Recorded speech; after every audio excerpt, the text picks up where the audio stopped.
We were recording this on Tuesday morning, so the natural place to start off with, guys, Monday Night Football. The San Francisco 49ers putting a dominant victory on the New York Jets, showing that, for a lot of people, they were who we thought we were. Start with you, Brian. What did you make of Monday Night Football? And particularly, from a Jets perspective, Aaron Rodgers was the story coming into this, right?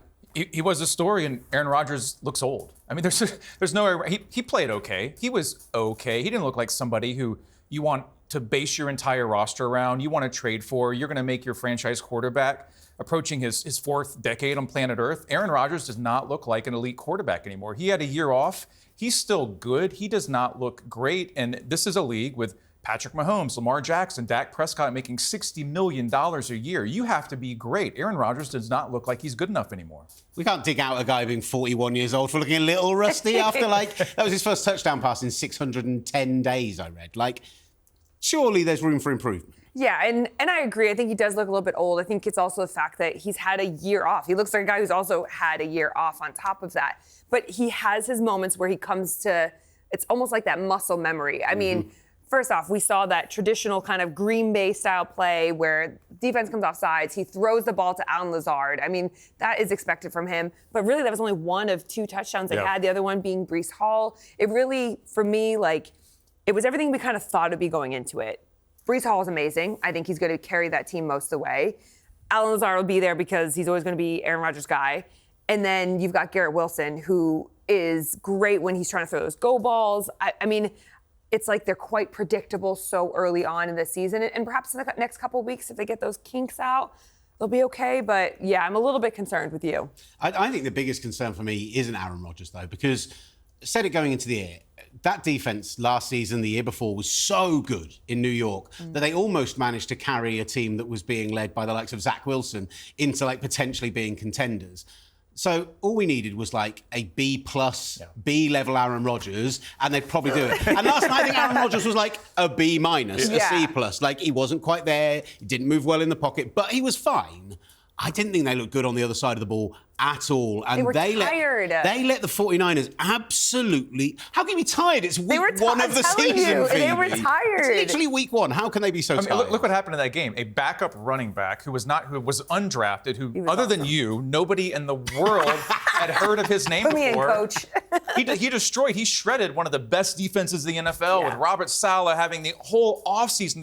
You knew who you were playing for months. You were prepping for the 49ers and a Kyle Shanahan offense and no Christian McCaffrey, Brock Purdy, and all this talent. You had months to prep for that, and you weren't ready for it. And a backup running back wrecked fantasy football for the entire week. I'm sure we'll get into that. But he was the best player in the NFL this week because the Jets' defense was that bad. The idea was that the Jets were meant to be big in the trenches, retooled their offensive line, defensive line one of the best, so they were completely dominated the whole game. I had the Jets as a wild card pick for this season, potentially even a contender in the AFC East. Yeah. They're going to have to improve massively on what we saw on night one. Yeah, hugely. I mean, especially the run game. And I know that they've had their issues with Hassan Reddick over the years, but he still adds so much value to the defense, right? They're still in contract issues, and that's all a bit of a weird place for them right now. But they honestly, and I know I was kind of joking, they really did look tired. They were being worn down already.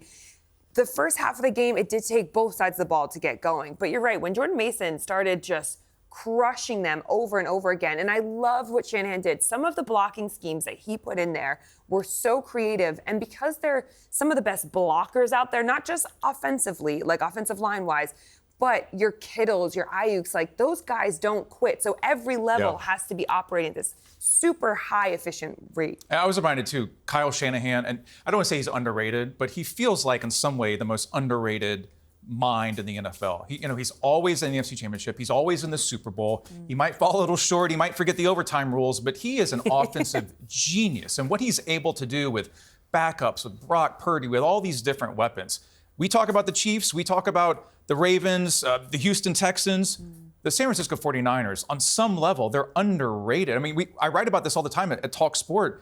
The San Francisco 49ers probably have the best weapons in the NFL, and they can do all this without Christian McCaffrey. It's a testament to how creative, as you just mentioned, and just how smart Kyle Shanahan is running this team and running this offense. Let's talk about Christian McCaffrey, because it comes out when they release inactives about an hour and a half before the game starts. Christian McCaffrey inactive for this game. We know he's been carrying an injury the off-season. He has calf issue, he has some Achilles issues, but everyone was expecting him to go for week 1. We live in a world now that the NFL has decided they want to endorse sports betting, now they are totally on board with it. And now we've got these huge companies in America who are doing all of this betting based on fantasy football. These things actually don't just matter from it's your fantasy league with your mates. Oh, you're going to lose your matchup this week. Boo-hoo, wah, I don't care if I'm the 49ers. To suddenly millions of dollars are on the line for people. And suddenly that makes the league a little bit twitchy on it. Did you think that the 49ers did anything wrong, Brian, is the question? So I didn't until Jordan Mason spoke and was just being honest, right? It was an ESPN interview. He was just being honest. And he said post-game, they basically asked him, when did you know that you were going to play? And he's supposed to say 90 minutes before, or a Monday afternoon, or on the bus ride in. I came in this morning. Right, Kyle Shanahan took me to one Coach side and said like, you're going in, kid. This is your shot. No. He said that he learned on Friday, which it made sense. Christian McCaffrey, we've talked about this, Will. He didn't need to play in that game. They could shred, as they did, the Jets without Christian McCaffrey, but he was questionable. You don't have to have him play.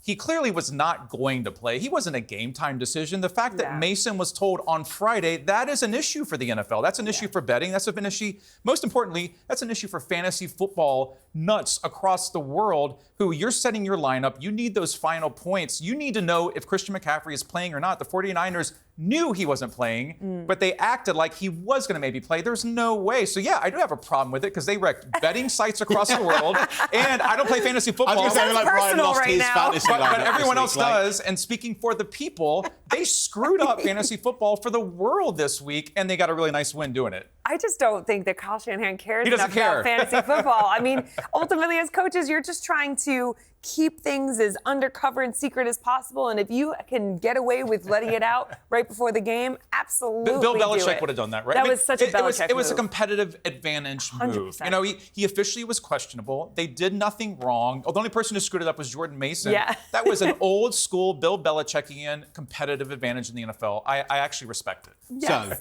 So everyone talks about how hard it is to go back, right? Back-to-back NFC Championship games, runners-up in the Super Bowl last year. Coming into this year, you've got the Brandon Ayuk contract controversy. Trent Williams only turns up for practice last Tuesday. And look, only 9-10 days ago, their star rookie receiver gets shot in the street, not only survives, but is at the game last night and getting this phenomenal reaction from the crowd. Yeah. I think, from my perspective, the 49ers are a team who, we talk a lot about vibes in the NFL. Dan Campbell, the Lions, that is pure vibes as a team, and they maybe play above themselves because of it. I feel like there's just something special building around this 49ers team, which 2 weeks ago everyone wanted to write them off, and suddenly they put on a performance like this. For me, I thought they were the best team in football this week. I think that they were the most complete team in football this week. And I think, especially looking at week 1, because how many times do we say week 1 through 3 or 4, you don't really know who you are. And what I think Shanahan is great at doing is having an understanding of who they are, especially because you've got a lot of the same guys back, but also how to build and improve and create a new storyline coming into the season and what's going to motivate them. So I'm always very impressed by him. My biggest question is still going to be, are they going to be able to, they played a lot of football over the past few years. Are they going to be able to push all the way, make it to that Super Bowl run? I don't know if they also have the depth defensively. I feel like they've lost a lot of that. And are they going to have the energy at the end of the season? And that was the thing last year, right? Because I love the skill talent on this team. Brock Purdy is good enough. He's not great, but he's good enough. Obviously, they could be in. You can make the Super Bowl with Brock Purdy. We learned that last year, and they should have won that game. But I completely agree with you. The question is, do they have the depth, and can they get through all 18 weeks and the playoffs? Because we saw that last year. They were rivaling the Chiefs all season as the best team in the NFL. They faded, and I never felt like they fully recovered, even going into the Super Bowl. And the biggest question is Christian McCaffrey. He doesn't play last night. Wrap him in bubble wrap. We've talked about that before. You have to have Christian McCaffrey fully primed and healthy for the playoffs, not week 1 against the New York Jets. Look, we are a show who are going to be doing big topics, big opinions, and maybe not getting too nerdy, but I'm just getting nerdy for a very Let's slight do second. it. Best player in this game for me was third-round rookie guard Dominic Poon. That's totally nerdy. That is totally nerdy. Yeah, right? Really nerdy. But the point is that they had some weaknesses on this team, and they showed up in the Super Bowl, and they've gone and they've addressed the interior of that offensive line. I think they've got better in pass rush. It's deeper and they've less stars, but I think Leonard Floyd looked great last night. They've got more in rotation behind it. And the secondary looks like the best it's looked probably in the Shanahan era. I honestly, I'm going to say this now for everyone who is at home, right? All of your hipster picks you made this season, all of those Detroit Lions are going to go to the Super Bowl. Jordan Love and Green Bay are going to go to the Super Bowl this year. I am just unhitching the back. I am opening it up. And the bandwagon for the San Francisco 49ers, welcome back on board. You've got this 1 week. We'll let you back into the flock because the 49ers are going to the Super Bowl. I believe it. I truly believe it.